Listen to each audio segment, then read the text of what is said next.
Hello, people of YouTube land and internet world, interwebs, uh, other weirdo things that I normally say during this intro, and people that are part of this Cringe Crew Gaming community Discord, and those that follow Ted and I on Twitch. I am Traductus. And I'm Ted. And this is the Cringe Crew Gaming movie review podcast. I was really ready for you to fuck that up. I was so excited. I was like, yeah, we're back to the tropes. I was so excited. Not scuffed yet, but I'm pretty sure we'll be there because sure. I'm pretty sure I said a few times. I'm at 6. I'm not counting the one where you used it in dialogue, but I'm adding another for you just using that at the end of the sentence. I love it here.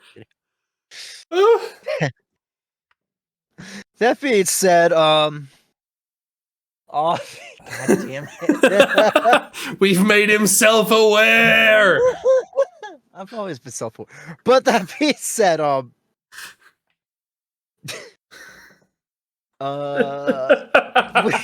are here reviewing Christopher Nolan's filmography. We are going through all of his full-length pictures, not his 3 short films. We're doing feature-length movies because those are easier to find.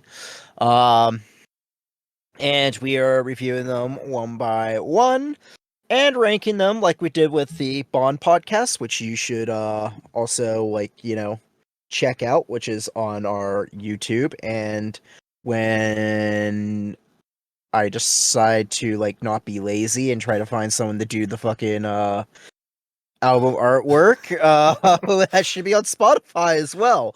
But as will this one, of course. We just need album art. That's what we're waiting on. Eventually, you may be hearing this scuffed ass portion of the stream on Spotify, which is gonna make it so much funnier. Oh man, I love it here. That being said, the first episode of this podcast is now currently uploaded, which you already know that if you're watching this. Goddamn. I love how scuffed this is. Stahlman goes, "We're not scuffed, but I'm sure we'll get there," and instantly just derails this shit into scuffed. This is my favorite podcast. If I had a ranking for recordings, this is up there, dude. We're already top 3, no questions asked. That being said, oh god damn it. I'm sorry, I have the Wikipedia article up there, and I looked there, it said returning cinematographer Wally Pfister, and I'm 12, and I laughed at the last name Pfister. Oh god, we are so scuffed. That being said, we chose Christopher Nolan because of 2 things. One, last time we did the James Bond podcast, and Christopher Nolan was a huge fan of the James Bond films. 2, this is a flip where in the James Bond films, I was the super fan, Ted was the newbie. With this one, I'm the newbie, Ted is the super fan. Although in this case, I've seen this movie before, and I really do like this movie. And that is 2006's The Prestige. Obviously directed by Christopher Nolan. Released in 2006, as I said before. It had a budget of $40 million and made a budget of $109.7 million. Admittedly, both of those numbers feel low. So I guess for the yield, right? Like how much money they made. I wonder how much money they've made off syndication, where it's like no longer in the box office, because admittedly the first several times I've seen this film were on TBS or TNT or one of those hey, we're showing a movie on a Sunday kind of thing. I see this on HBO a lot, or one of those channels like that. This might be I don't have statistics, so reckless speculation noise ensues. But I think this might be the most televised, replayed Christopher Nolan movie. Insomnia's had its plays. The Batman series has had its plays, but I have seen The Prestige solely on television. and I've seen it numerous times there. Like that's the spot for The Prestige. And that's not to detract from it. Like it's not a TV movie. Don't get me wrong, but like that's where I have seen it. Like it's got to be on more than all of his other films. Same. Now Christopher Nolan ended up directing this movie, which is a adaptation of a novel by the same name by by writer Christopher Priest, and I thought you were about to say Christopher Nolan, like this dude wrote the No. book and then directed his own film. When you went, oh, I was like, no fucking no, shot. but that's going to happen when we get to around Halloween time. So stay tuned for that, people. Clive Barker is a weird dude. We'll get to that. We got a small announcement here to make at the end of this one, so Right. hang on to your shorts. That being said, a producer of director Julian Gerald and Sam Mendes, who directed Skyfall and Spectre, their producer approached Christopher Priest for an adaptation of his novel The Prestige.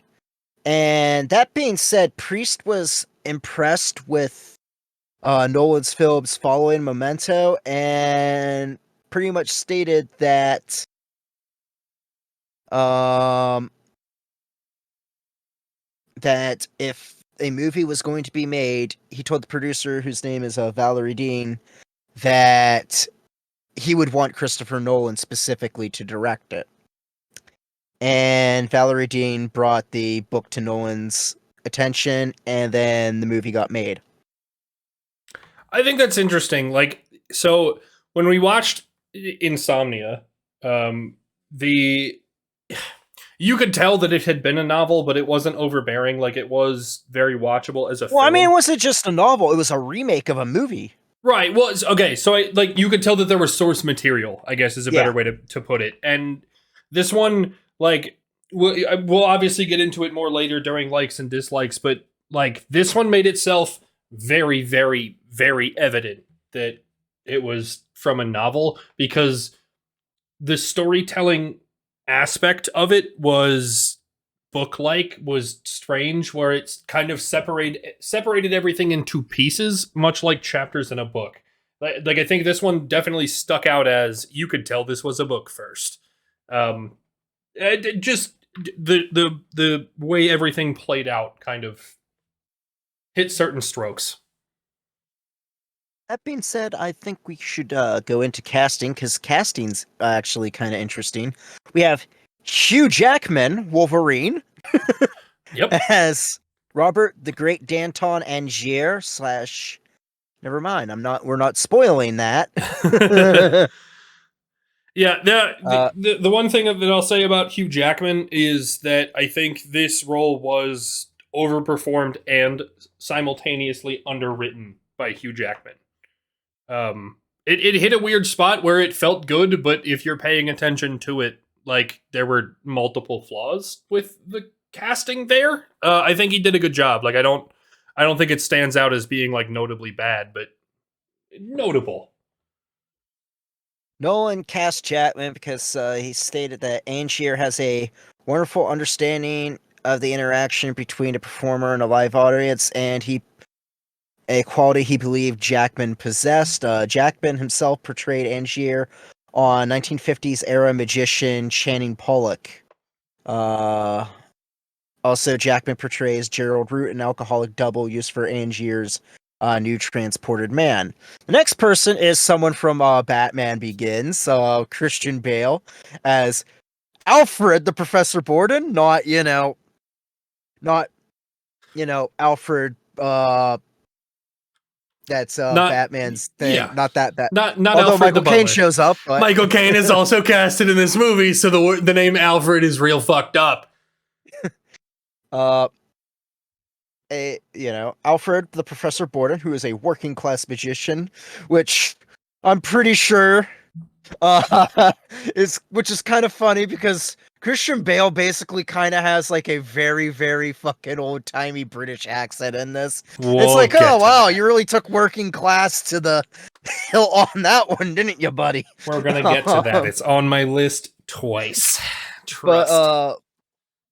yeah, he goes, well, Nolan previously cast Bale as Batman in Batman Begins. He did not consider Bale for the role of Bourne until Bale contacted him about the script. That's when Nolan believed that Bale was exactly right for the part and was unthinkable to suggest anyone to actually play the role.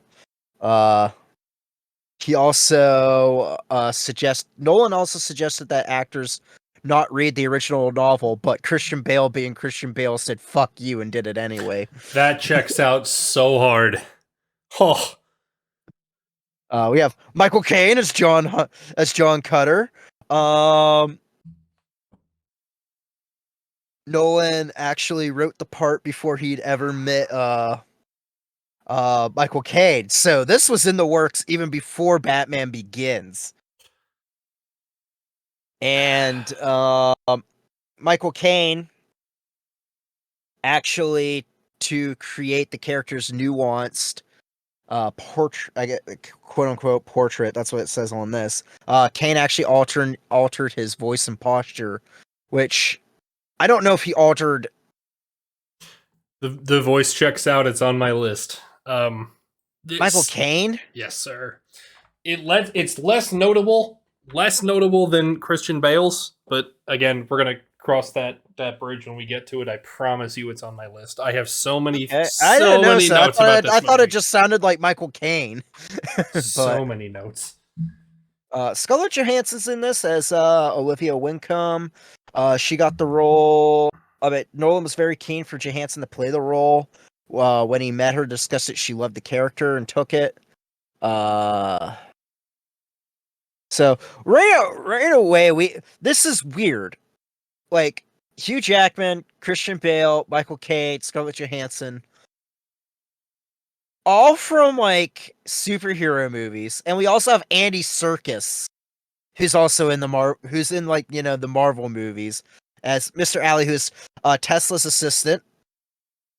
And yes, Nikola Tesla is in this movie, played by the late musician David Bowie.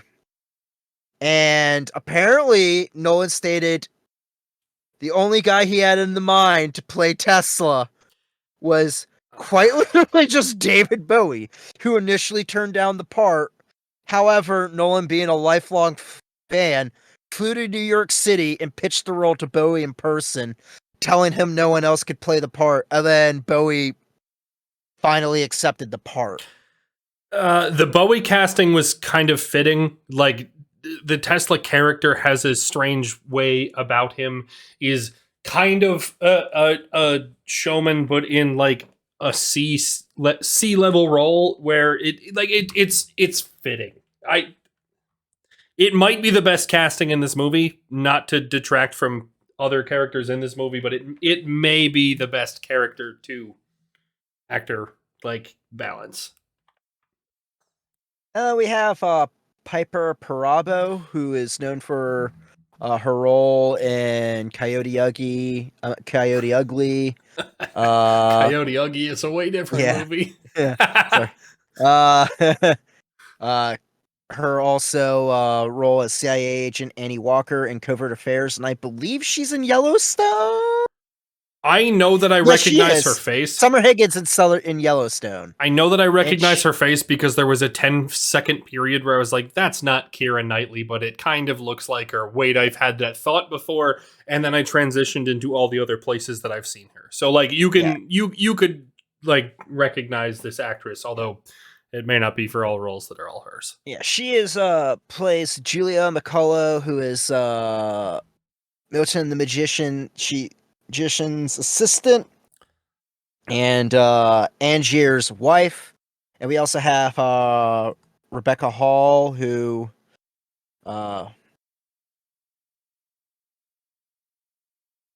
is known for her roles in The Gift, The Awakening, Iron Man. She's in Iron Man 3.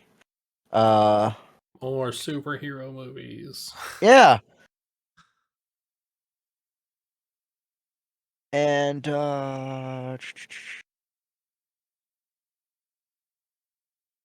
she is also in the movie The BFG, which is, not Big Fucking Gun, but Big Friendly Giant. Yeah, it's yeah. I'm try I'm trying to think of other shit that I'm trying to look up other things I, that she's in that someone would probably. I was gonna say I think you've hit her list as far as recognizable. Oh, Like yeah, Godzilla versus Kong as mm, Ian Andrews, but yeah, another one that I think she's you'd Maya Hansen recognize. in Iron Man 3, so we'll say that. Yeah, you'd recognize, but maybe not like household name. That will yeah. Right. And she is Sarah Borden, the Professor Alfred Borden's wife. And that is basically the uh That's the extent of the functional yeah, cast. cast. I mean, there's also Ricky G. Oh, Ricky J's back. God damn it. good old, good old. What is it, Gutman from Yeah. uh, Tomorrow Never Dies? Yeah, Yeah. play Ricky J being a magician, playing a magician. Wow, nice. Yeah, we I would get not. it. I mean, I had to mention that, with well, since it said as Milton the magician's assistant, like who's that? It's like, well, it's a minor character, but hey, it's Ricky J. So, um, I think that pushes us forward that's into plot. yeah, So this movie is essentially, to boil it down into a 1 minute synopsis. You're flashback. yeah, you're basically, the plot is two competing magicians in the late 1890s, early 1900s, competing against each other, trying to learn how to do each other's tricks to one up each other. The competition that ensues that also includes some familial drama, some mystique, mostly just Hugh Jackman and Christian Bale trying to outdo each other and be leading man.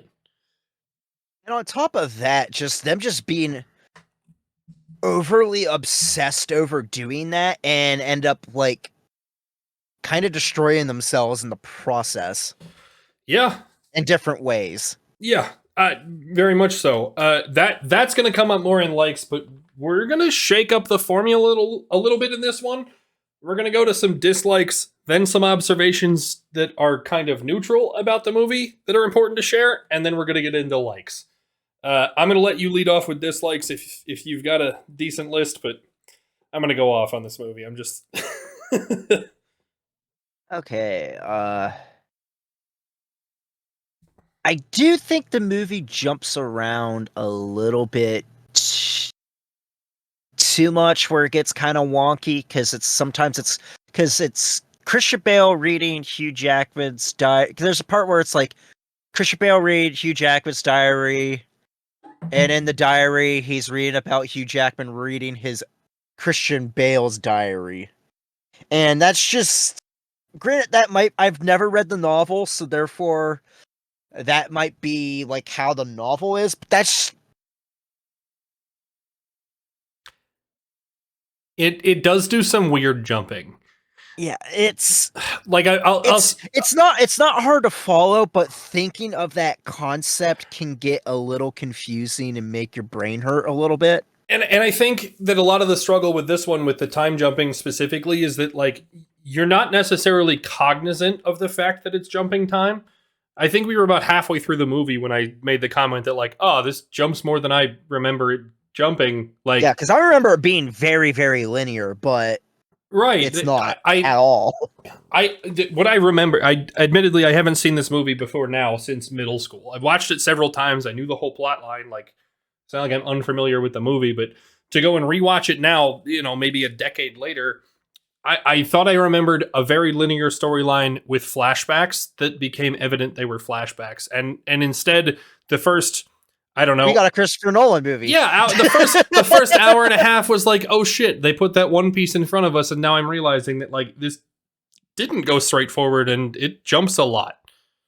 It jumps a lot, and I think it's only disorienting because it plays like as a viewer experience. It feels like it should be straightforward, and then you realize all of a sudden that it's not. I don't think it affects the plot too badly. I don't think that it becomes unwatchable or confusing, but I think like that whole oh shit, I haven't been watching in a straight line is kind of jarring. I will say another thing is because I don't really have a lot of dislikes on this. I really don't. The only other dislike I have is that there are performances by Jackman and Christian Bale that are a tad hammy to the point where it's hard to suspend your disbelief. Like, yeah, there's points where like they see like granted their characters are both full of themselves, but it seems like there's parts where it's like they're so full of themselves where you feel like you're watching like the behind the scenes of just two actors having huge ass egos, you know? yeah. I'm actually And gonna we're not saying that these two do because we don't fucking know them personally. right, right. I But I kind of want to put that, like, I have comments with that, but I kind of want to put it on a side burner because I think it's a decent transition the way this podcast is going to flow. So if you've got more dislikes, hit me with them. Otherwise, I'm going to flow in.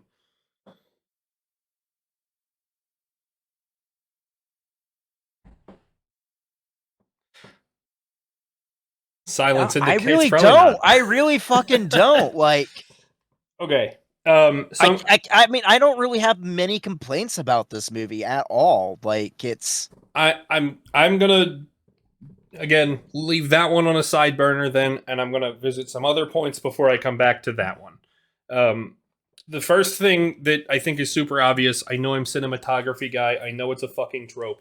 The cinematography in this one feels like a pretty significant downgrade from Christopher Nolan's other movies. The obvious one is sound balancing. I forgot about the sound balancing, but There's the dialogue through this whole movie is insanely fucking quiet. I think I'm more forgivable on that because almost every fucking movie during this time period was like that. I look, I want to agree with you. I do, and I want to give it the benefit of the doubt, like I did for a lot of the Bond movies. But first, it was significant enough that it should go noted. Even if it's not a detraction, it should go noted.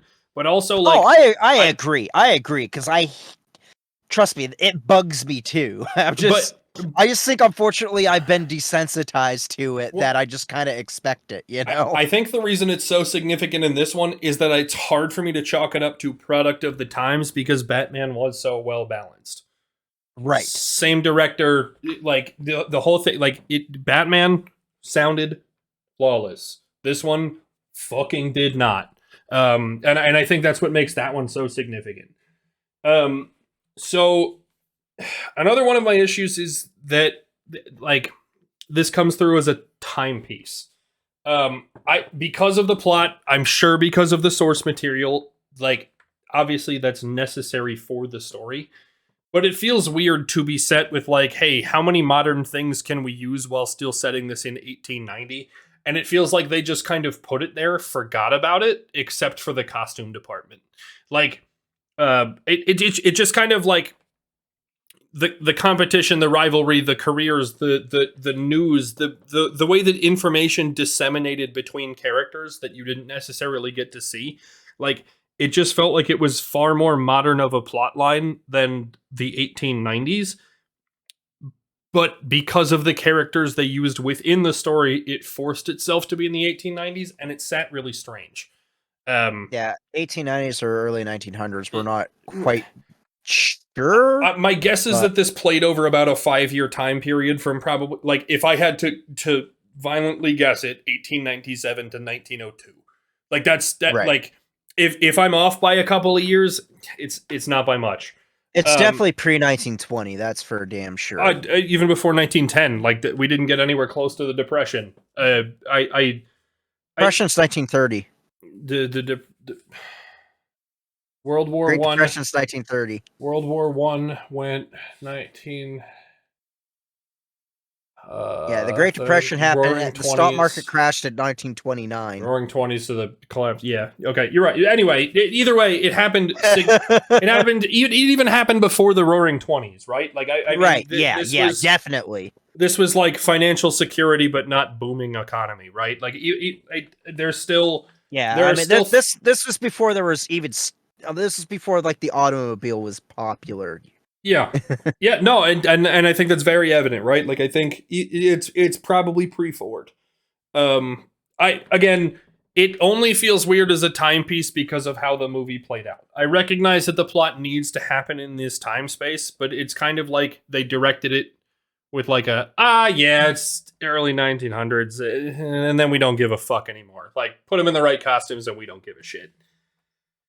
Um, so one of the things that really drove me fucking insane was that the twist in this movie is super obvious if you're looking for it. The by the time you reach the end, the middle feels kind of underwhelming and disappointing. And I think that if you go into this movie knowing that it's a Christopher Nolan movie, you've found out the end an hour before the end actually happens. Like even before the suspense really starts to build, you know the outcome. I think that there are places in this movie that do that to you on purpose. Yeah, especially for the fact that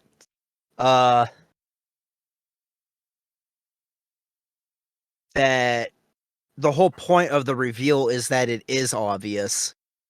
Well, And so yeah, well, but they do things to like smack you in the face with it, right? Like right. I'm going to reference Fight Club here for a second. That if you know the ending to Fight Club, there's several times throughout the movie where they're just kind of like, "Ha, you're stupider than me. Fuck you." And they did that here, but they did it in such blatantly obvious fashions, right? So I'm about to provide spoilers. If you're interested in watching this movie, I need you to skip forward 60 seconds. Okay? So part of this movie comes from the fact that there are twins, clones, duplicates of people. Okay?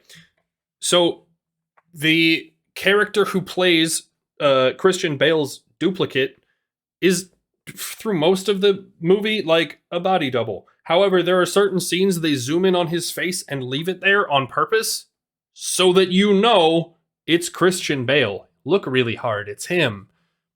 They don't put the other Christian Bale in the scene. They don't do it. They purposely focus in. And then there are other scenes where it's a minor character that it's not him because it's a body double and you don't notice these things, right? Like they do it on purpose where they're throwing it at you. They're beating the shit out of you with it. And if you know that it's a Christopher Nolan movie, those things become insanely obvious to you. I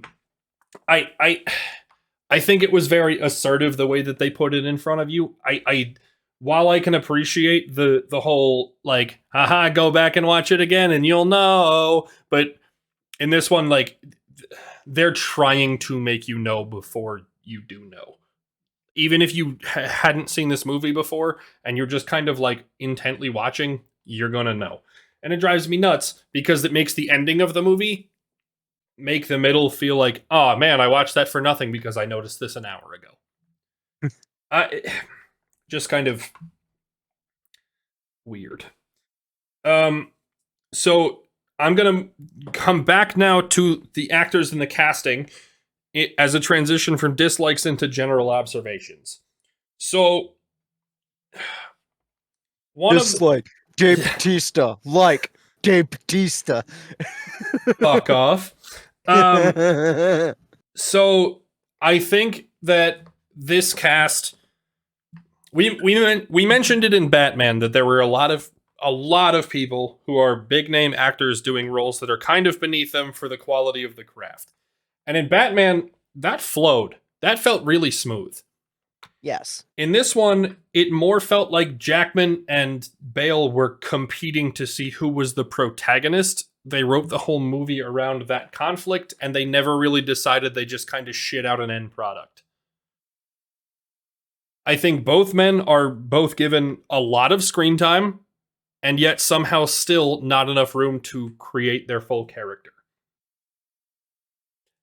The That I honestly kind of agree. the B level characters make this whole plot line drive, right? The conflict is Yes. obviously between Jackman and Bale, but characters like Alfred, who I refuse to name under any other name, even though I know he's knighted, fuck off. Like he drives this plot line, but he has no opportunity to really act. Scarlett Johansson drives the plot line, no opportunity to really act, but you're not missing it, right? The main Right. characters in this movie are given a lot of space, but Yeah, and not enough Rebecca Hall space. does like a damn good freaking Absolutely. job throughout this thing, but like it's like the supporting cast is definitely holding up like what's essentially kind of like a bare bones plot for the two leading people, if And that makes sense. and they're it's not even like they're being forced upon to act above their pay grade. If they're paid Right. as B-rate actors here, they're paid appropriately. It was written well enough for the B-rate characters that they didn't need to put in effort. They were all good, great, even in their roles, like it did phenomenally, but like it wasn't like they had to create and craft their own character acting method. Like it just they all did a good job, and that drove the plot line more than the people who were supposed to develop their craft and have the space to exist. I think that you mentioned the accents, and that's a place that I want to stick a little bit. So I mentioned while we were watching that I think Christian Bale's accent was, again, his method acting of I'm going old time South London, which I do not believe to be his natural accent. He's acted in so many parts that I can't confirm it to you one way or another, but it felt fabricated in a good way. I know it's damn close. Because if I remember, like, I know that either he's putting on, like, that type of accent on, like, Reign of Fire, and I remember there was, like, a video that leaked with him, like, berating someone, like, he was, like, flipping out on set or some shit. Not on this movie, but it was, like, some other movie, I forget what the hell it was. But, like, I know, like, with, Christian Bale, being, uh, yeah, being English, is he from South London?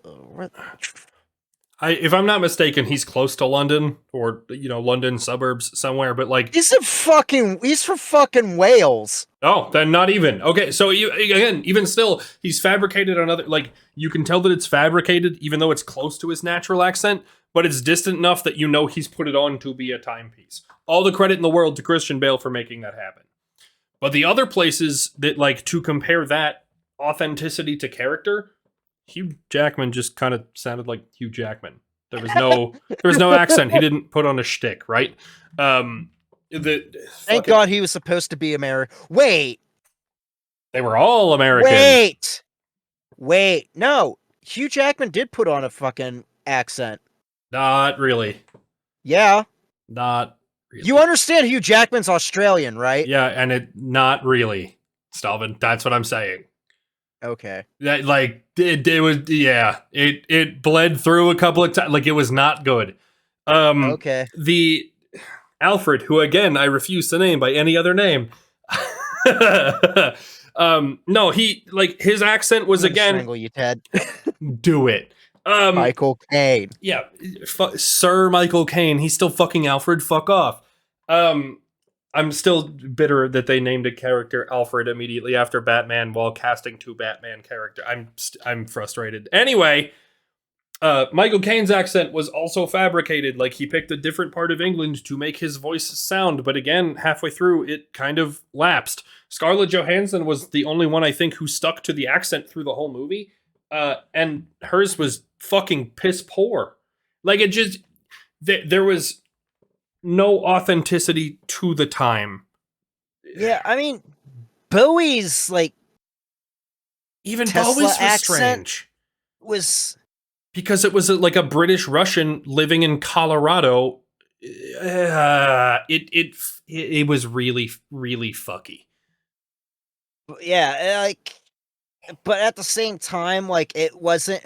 And by the way, all like these things are forgivable. They're just very inconsistent and wonky, or at the very worst does get a little hammy, especially with Hugh Jackman and Yep. Christian Bale. Yep. Especially Christian Bale when he's supposed to be a drunk South Londoner, and then also like Hugh Jackman as Gerald Root the double, who is British and is like a huge alcoholic, is drunk. It's like he's kind of doing like, it was a slimy. stereotypical drunk British accent, you know? It was slimy, man. Like it just for putting this to be a timepiece, it got super lazy. Anyway, let me use this to transition to some general observations because I think that Christopher Nolan does a very good job that in his movies he demands the attention that requires a star-studded cast, right? To look at this cast is significantly less than Batman, sure, but also there's still so many actors that could be A-tier actors, lead their own movie, the whole damn thing, right? Right. The reason that it kind of transitions from dislikes is that a lot of those actors were, again, written so well that you didn't need to have them be A-list. But also, like, you knew those parts were going to be well acted, that line kind of blends a little bit.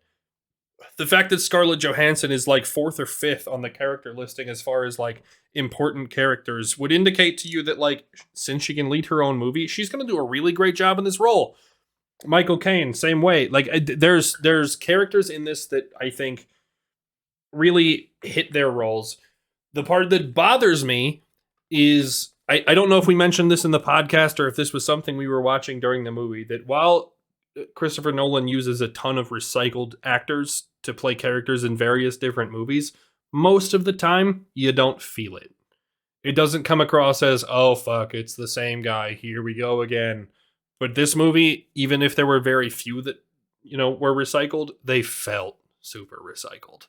Like the image came across for especially Michael Caine going, hey, we know you just did this for Batman, but do you want to do kind of the same fucking thing again where you're just kind of like a facilitator and, help Christian Bale out some more? Like it just, everything felt super fucking, we're using the same thing again to drive a different plot.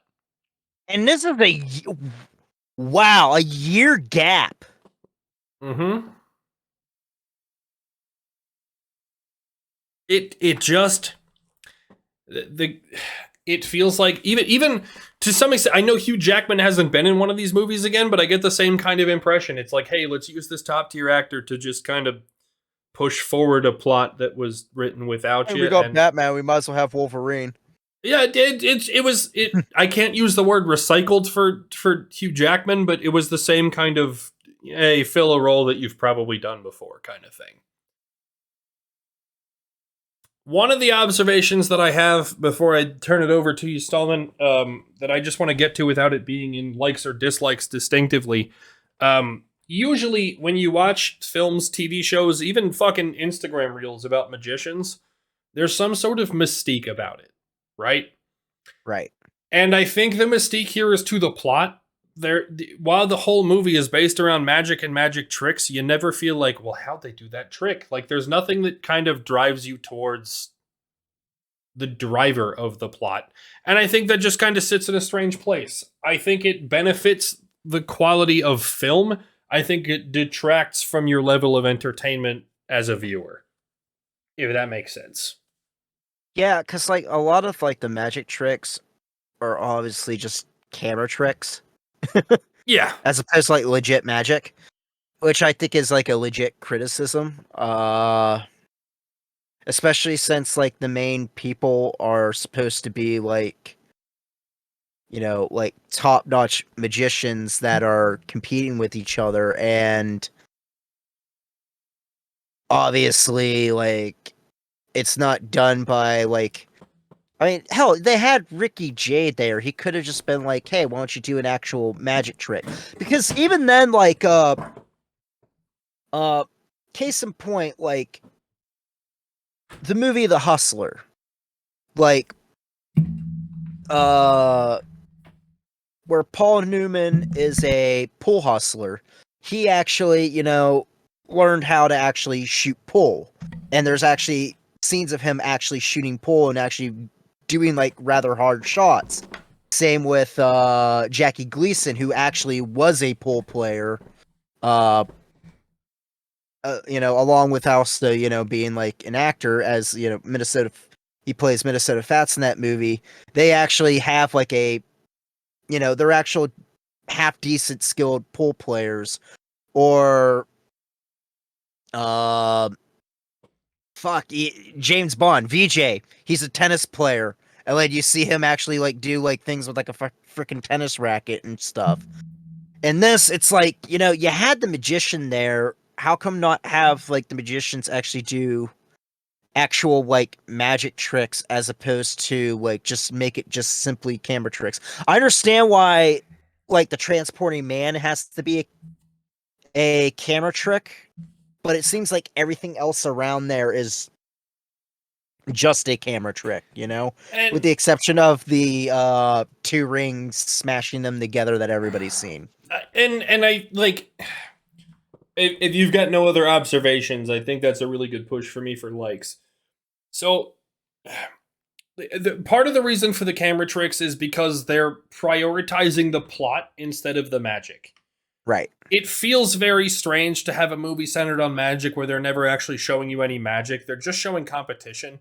But I think to some extent, like the idea that they're pushing the plot line, the competition, the rivalry, the howdy do it is more important than actually ever watching the trick. Right. Like I think Because I think drives the purpose of the actual film itself to much higher levels than watching fucking Chris Ramsey on YouTube. Like right. I it's a weird I mean, it's a weird niche to me that I can complain about, hey, showcase the magic more, and also like the fact that like the plot was well driven. But they can, for me, they exist separately, and both things, well, at least the plot driving force is beneficial, even if they're not doing the thing that like should be a pretty standard thing for a movie based on magic. yeah, I mean, like, despite like our kind of criticisms with it, like a lot, like the portrayal of the rivalry and how obsessive they both get with this rivalry, where like it ends up like destroying their lives, Yeah. is very, very, very well done. And with the plot point, with like the transporting man, I think what's interesting, what Nolan does, is that he doesn't show the trick at first when it's first performed. Mm-hmm. You only see it later as it goes on, and when where you actually kind of see what's happening. So therefore, there is a mystique with that, and there's also a mystique with each person's motivations. Like each person's motivations right off the bat, but then you kind of see like the motivations routinely changing. With everybody like getting more and more obsessive and losing grip of their own self. And spoiler on this, mute until I go like this. All right. The thing that I think I like the most on this is the fact that every time it's, especially with Hugh Jackman's character, they both end up like they both end up losing who they are in different senses. Like Christian Bale is struggling between two lives because we mentioned the double, like, with that. So you have him and his double like doing uh They're trying to live two lives at the same time, same essentially. time. And they can't tell the people that they're close to because that would ruin the trick. And you can tell the one person out of the two is more obsessed about keeping everything under wraps to the Eh, point where it's harming them both. And in Hugh Jackman's case, he keeps making clones of himself, and it seems that every time he keeps making a clone of himself, he loses a part of his humanity. And you kind of wonder, is it, or is, like, at the end, it's like, is that actually Hugh Jackman, or is that a clone? Like, is Hugh Jackman, like, Like, did the original like character Hugh Jackman, did he kept on killing himself every time like he would do that trick, or is it the double that he keeps killing? Yeah, And you don't quite know. And it seems that every time like Jackman goes through doing this, the more like cold-hearted and sinister he gets. yeah, yeah. It's more detached for sure. Absolutely. I think I think that like first off, I'm gonna Oh, and wait, should I? yeah, Am yeah, I yeah. okay So doing we that? need to Okay. end quote so that we know that Stahlman's done spoiling. I I guess like the one thing for me in that similar vein is to to jump back briefly, like cinema with the cinematography, the makeup team is phenomenal.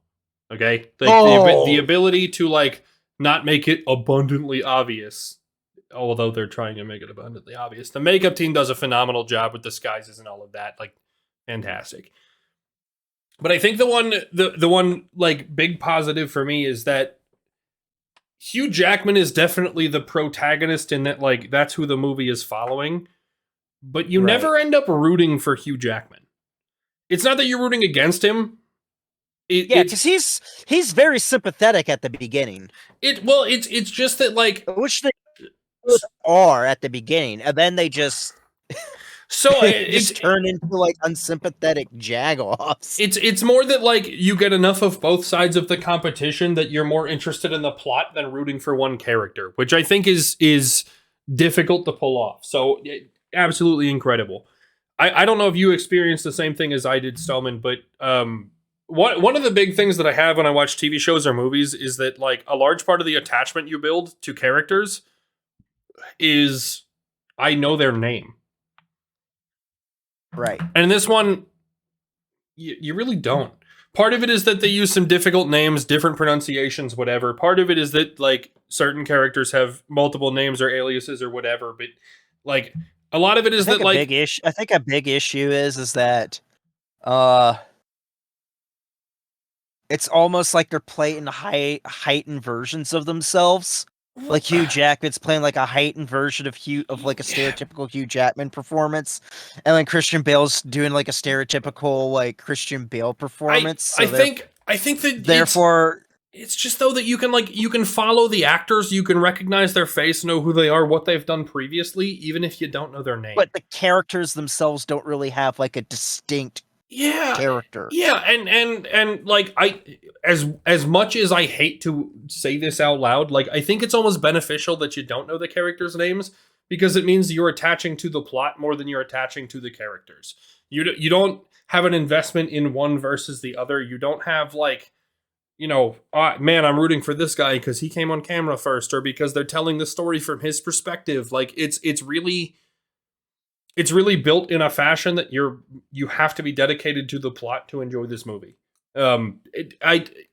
It might be the only movie I've ever watched that I can give that kind of credit to, but like I can give it that kind of credit and feel good about it. Yeah, I mean, I definitely agree. Like to me, like I'm not gonna lie, until I put up the Wikipedia article, I totally forgot like their like the character names were. Yeah, I'm just like Hugh Jackman and Christian Bale, but at the same time, like it doesn't take anything away from what right. being seen. Yeah. Like the It's the only movie I can confidently say you don't need to know who they are. If it's not a plot driving force that you're not supposed to know their names, like it this is exactly what you like. It's good. It's so good. Um, the other the other big thing I want to get to with likes here, um, I think. Okay, I'm not trying to jump too far ahead of myself in the Christopher Nolan version of this podcast, but for half a moment here, I'm kind of going to. I believe this to be the ultimate Christopher Nolan manifesto, as it were. When we watched Insomnia, several movies ago. Right. Several movies ago, yeah. Yeah. The Several. or not inside. Excuse me, Memento. Memento is what I was Oh, aiming for. Sorry. Yeah, several movies ago. The driving force, the important part of that plot line was that we're going to tell it out of order.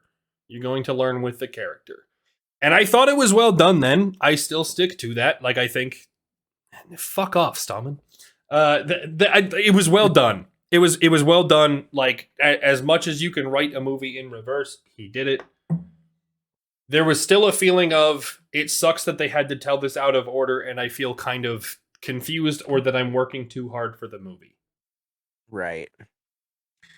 This film does such a good job at giving you a story way out of order, and you still have everything organized.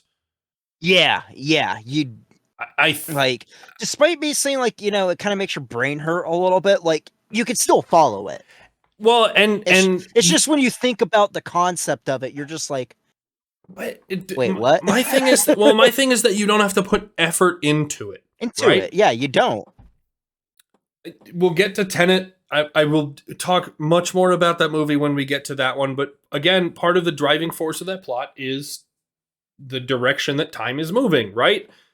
Right. In Batman, which is again like a Christopher Nolan all-time film, he's not using his own formula, he's running off of source material, right? Like I think Right. as far as I get to do this thing my own way, tell my story my own fashion, make it a movie that tells itself out of order and you still feel comfortable watching it, I think this is the pinnacle of Christopher Nolan.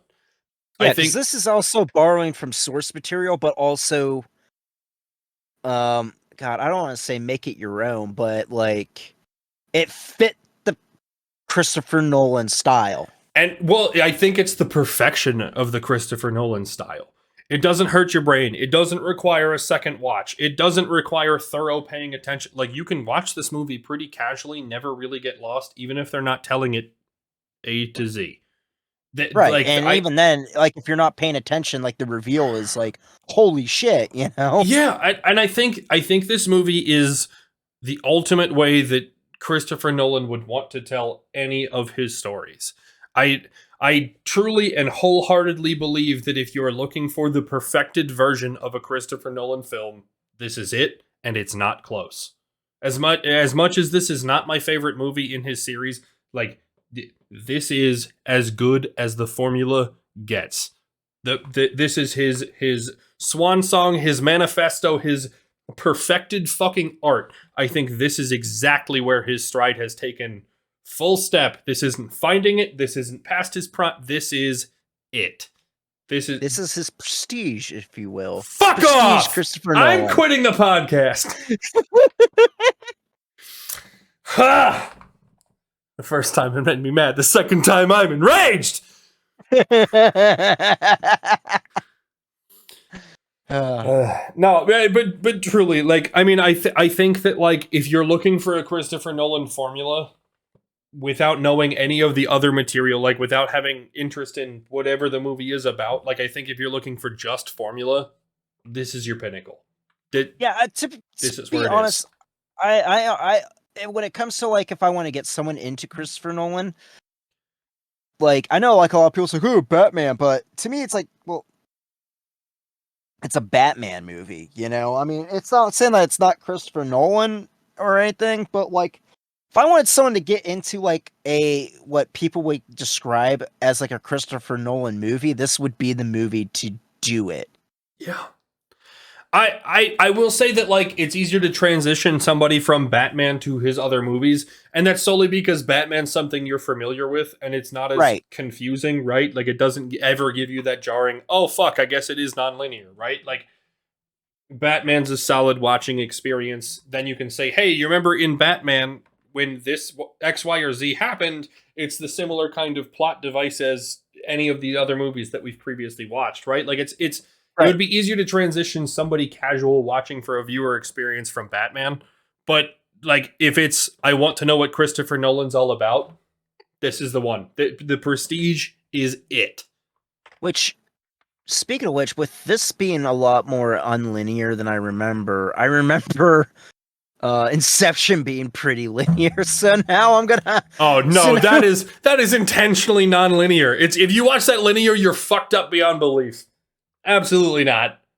I can't remember if that's linear or not, but I No. remember it being linear. But No. uh, so so again, that's just how long I'm pretty sure I've only seen Inception once. So I uh, I will say to wrap up likes that this I do plot. have a couple likes. Yeah. To wrap up my Go likes. Sorry. Okay. The this movie is one that sticks with you, and not necessarily because you're invested, but because it's a difficult plot line to forget. I don't necessarily have a way to like value that, but I think it's like if most other movies, like if you go a while without watching Fight Club, you're gonna get half an hour into it before you remember that, like, they're the same person, right? Like I think in this movie that like there's no point in time during any of this watching experience where you forget how they get to where they are. No, I honestly, yeah, like I remember the plot extensively. I just remembered it being linear. Right, right. Like Like that was it. I forgot how the story got told, but there was no doubt in my mind from minute number one that you're like, oh, there's Christian Bale. I know how his character plays into this. Like Right. there's this is one that sticks with you. This plot is something that you like vividly remember even when you're not trying to. If somebody ever says, if you watch this movie and somebody says The Prestige to you, you know you're vividly thinking about the entire plot line the whole time. You are not going to forget this movie. It's very vividly memorable. Yeah, I agree, and I'm pretty sure like this is the first time I've seen it within at least like 5 years, Yeah. at least. Um, that being said, for my likes, I'd say special effects. Like I think that especially with like the lightning effects from the Tesla coil, I think were brilliantly done. Um, like obviously it was done by CG, but like it wasn't like dated. You know, there's a lot of stuff from like CG from 2006 that looks utterly terrible nowadays. Yeah. But that honestly, even though you could tell that it was like, you know, like not lightning, but It, like it's not it abundantly bad. It's it's not. yeah, it's not abundantly bad. And you're just like, wow, that's actually pretty cool. You know, This it movie, looked like effort was made in it. You know, like put yeah. into it. This movie could come out today and you wouldn't be upset with the effects. And the other part of it too that I just kind of want to circle back is that like I'm impressed that those kinds of effects and that kind of quality can be done with a lower budget. Like not that $40 million is nothing, but paying the A list of cast probably eats Right. a significant chunk of that, and this movie was still phenomenally done with effects. Well, it's Absolutely. because they didn't hire Sean Connery, who would have asked, for like $2 million right off the bat. I, you get my point. Like when we brought up budget, like I was impressed on both ends that it was only 40 million and only 109 million. Like that Right. it was really well done, especially considering the budget. By the way, that was a reference to our Diamonds Are Forever episode where Sean Connery was like a seventh of the budget. Yeah, we get it. um, but sorry, I figured I'd try to advertise previous videos to totally be a shill. Um, uh, but another thing that I really like, I like how not only, even though it's very very brief, not only do they have like the rivalry between magicians, they also briefly touched upon the rivalry between Nikola Tesla and Thomas Edison. And you also have, Tesla actually, talking to Hugh Jackman Tesla played by David Bowie, which is honestly Bowie might be the best cast in this movie. I hate it, but Bowie might be the Bowie best does a cast. phenomenal job, to be honest. It's just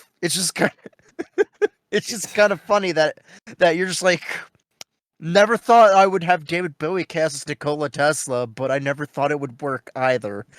But Fair. like, he actually tells Hugh Jackman, he goes, it's like, obsession will. He's warning him because he's been through it. As in, like, his rivalry with Edison, like, like an obsession over a rivalry is going to destroy you. Like, be careful for what you are seeking. Yeah. And historically, I mean, if you look at both Edison and Tesla, like, Tesla's life fell apart, and when Edison ended up losing his entire freaking empire by the end. So, like, yeah, again, like, especially because of those characters, right? Like, this has to be a timepiece. The detraction is the way that they portrayed the timepiece, but like those characters fitting into a plot, I think is pretty neat. I think it's good. with that being said, like, you set most of my likes along with that. That was just like the two other like things with that.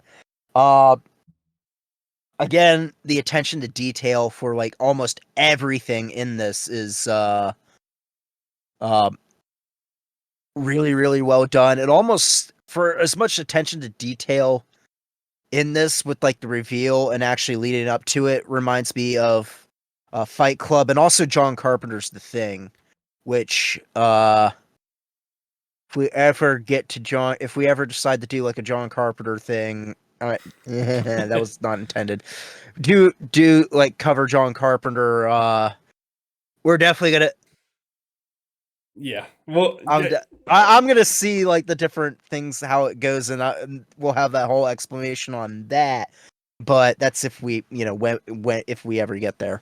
My only detraction is that the attention to detail sucked for the time that the movie was written, but the attention to the plot was equally phenomenal to anything Christopher Nolan you've ever watched. Yeah. Yes, I'm talking about the plot, not yeah, the yeah. I knew what you meant. I for my own sake and my sanity, I needed to clarify. Right. But yeah, I think unless you got anything else there, I think that wraps us up for likes and dislikes. All right, great. So, rankings is the next thing. I struggled with this one a lot. My big weighing point was that it's clearly not one or two because I think Following and Memento were better. I think Insomnia was significantly below The Prestige. My issue was how to weigh it above or below Batman Begins. My issue is that I think The Prestige is a much better craft, like to watch for the purpose of Christopher Nolan. The Prestige is everything and then some. To watch as a viewer experience, it's significantly less than Batman. I think at the end of the day, I'm gonna put it above Batman and keep The Prestige currently at my number 3. I think this is a well done movie. I think it's enjoyable. I don't think that you're going to get the same viewer quality awe that you would get out of Batman, but I wholeheartedly believe that this movie was worth its craft. It was well done, well executed, flawlessly thought through, and I think the fact that it comes from source material and was still this phenomenally considered and well done has to put it above Batman for me. Yeah, I have it at number 3 as well. If I remember right, we had Batman both at number 3, right? We did. Before Okay, this week, anyway. Yeah. Right. I definitely think this is better than Batman Begins for the sheer fact that a Christopher Nolan style type of film was made with a source, with a different source material as opposed to like an original story. And it's almost the way that I see it is I always like covers that are done in like a different styles. Uh Prime example, like Cameo's Word Up has been covered twice, once by Gunn and once by Korn. There's a couple other people that probably have also like covered Cameo's Word Up, but both those covers, even though they're both rock covers, they're both done differently. One's like an alternative rock and the other one is, Korn.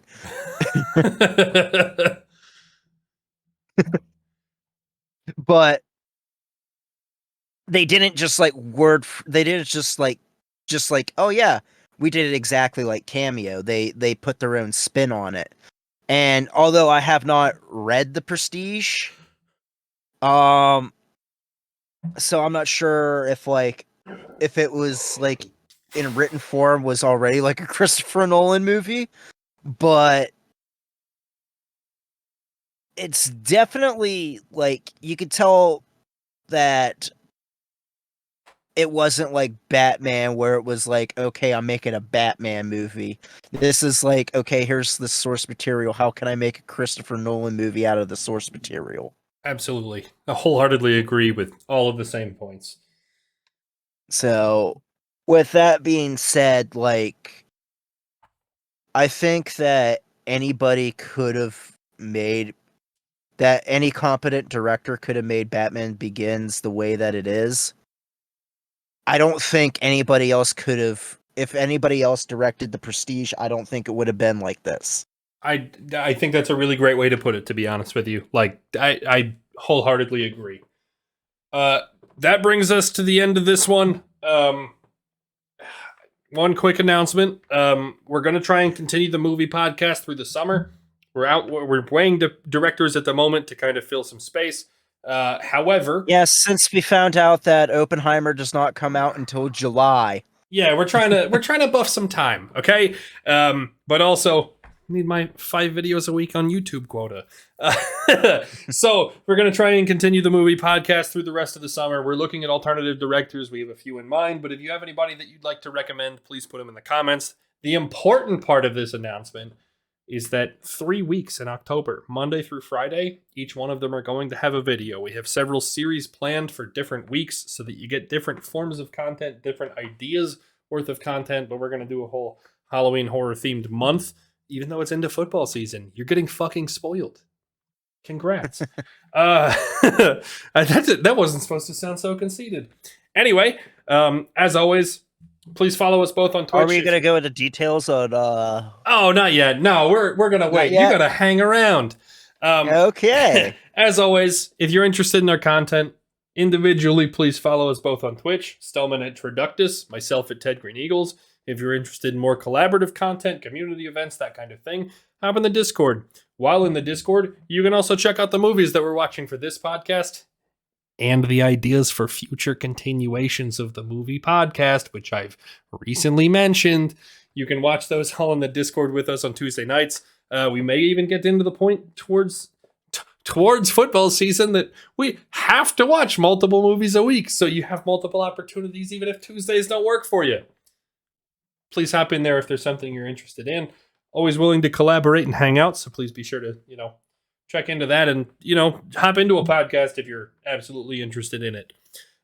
In the meantime, I think that wraps us up for this one. Sorry, we went quite a bit longer than we have in any one of the other films, but I did warn Stahlman I had a shitload to say. Anyway, for this week, we're out of here. We'll see you guys next week. See ya.